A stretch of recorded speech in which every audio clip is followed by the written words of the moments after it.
Rosmah ke Mahkamah Rayuan. Backupnya adalah Mahkamah Persekutuan dan backup terakhir adalah dua orang anaknya Panglima UMNO. Rosmah Mansor, isteri kepada bekas Perdana Menteri Najib Razak, gagal menggugurkan Hakim Zaini Mazlan daripada perbicaraan semula kes rasuah. Sekiranya Rosmah berjaya pada Julai 29, kesnya terpaksa dibicarakan semula di Mahkamah Tinggi, di mana dia sudah didapati bersalah. Pada 1 September 2022, Hakim Zaini menjatuhkan hukuman penjara 10 tahun dan denda RM970 juta selepas mendapati Rosmah bersalah atas pertuduhan rasuah. Rosmah didapati meminta rasuah sebanyak RM188 juta daripada bekas pengarah urusan Jepak Holdings Sendian Berhad Saidi Abang Samsudin melalui bekas pembantunya Rizal Mansor. Dengan keputusan Mahkamah Persekutuan, Mahkamah Rayuan telah menetapkan 1 September untuk mendengar rayuan utama Rosmah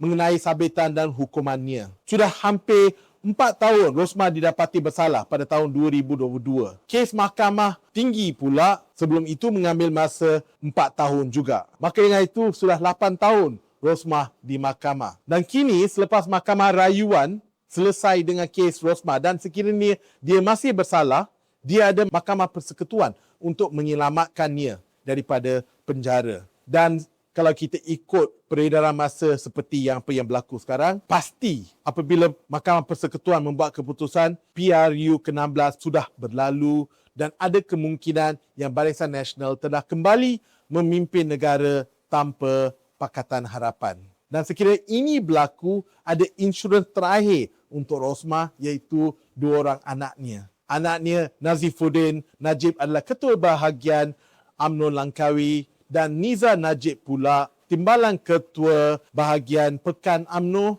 dan juga Exco Negeri Pahang.